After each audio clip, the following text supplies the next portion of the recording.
This is Jerry Hobby with Anything Internet. Today I want to talk about value-added marketing. I have a particular concern here. It's because when I talk to my clients and I see what happens on the internet, I notice that a whole lot more discussion is going on regarding prices than there used to be. Consumers are very price conscious. The problem is they only consider price and they don't consider the value. So one of our marketing challenges that we need to look at is how do we communicate value so that they're not price shopping.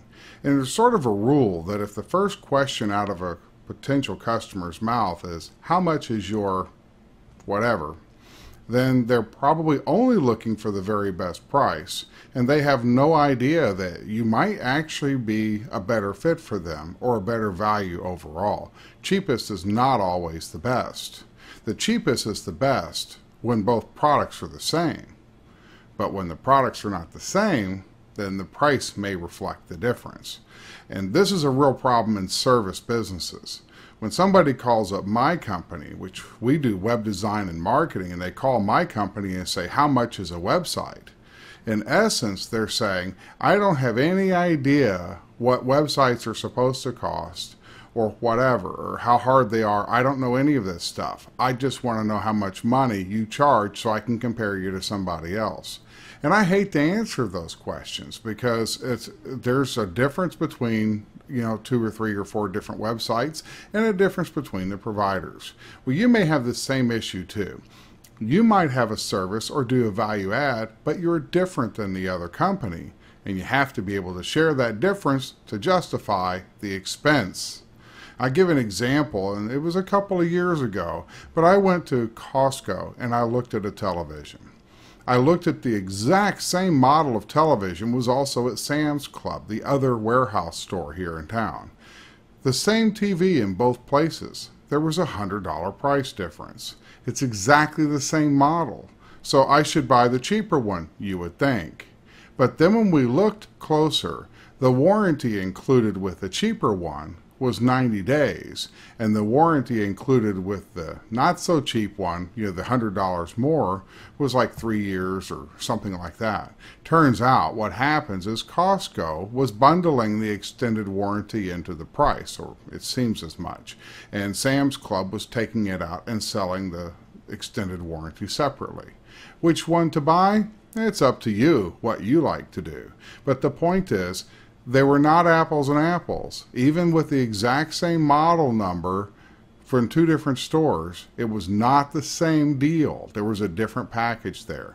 Now, if Costco had advertised, our television has this, whoop-de-doo warranty with it, then people who like warranties would run over there, as opposed to buying the one that at Sam's Club, for example. But the consumers usually don't know these differences. They just pick one up. They're expected to go through a process. They will say, I will buy a TV. They will ask me to buy the warranty. I will or I won't, and then I'll go home with my TV. But it wasn't the case in this situation. I find that situation the case with most professional services.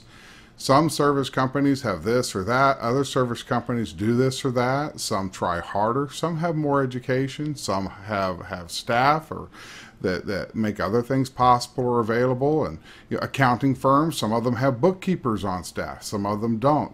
There's all different things out there. And if somebody calls you up and they're asking about your price, you need to have a good answer.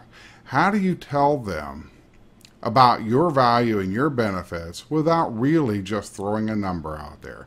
If they say, how much does it cost to whatever, you need to hijack that immediately and think about what should I be saying to get people to realize that you can't compare me that way. Well, what were you looking for? Maybe a question like that, and go that route, and then have a message about what makes you different.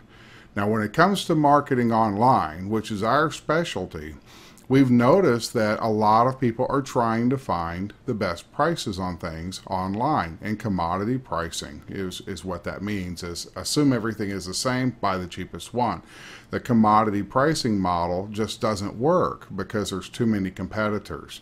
But if you go to Google and you search for a company, it's not going to tell you the best company or the best product. It's just going to match keywords and throw up a website that's most probably going to discuss the thing you're searching for. Hardly a ranking system, hardly a way to choose a product or a company to do business with. It just puts a few out there, and then you still have to do your own shopping. People don't want to do that. So it's not easy for people to find companies using search engines. They like to use word of mouth, and that's why Facebook has such a boost, because people share and they discuss with each other. But when people talk about your company with word of mouth, what are they saying? Do they have your value in mind? Do they know how to represent you? Do they understand what makes you different? Have you got the message on your website? Have you got the message on your Facebook profile? Have you identified and clearly displayed what makes you different than the competition everywhere? If you haven't, then you're just like all the rest, so you should sell cheaper. And you can't succeed that way. Let us help you figure out what is your marketing message and how to get it into all the right places. So when people look at you online, they're not comparing you to somebody that's nothing like you at all. I'm Jerry Hobby. This is Anything Internet.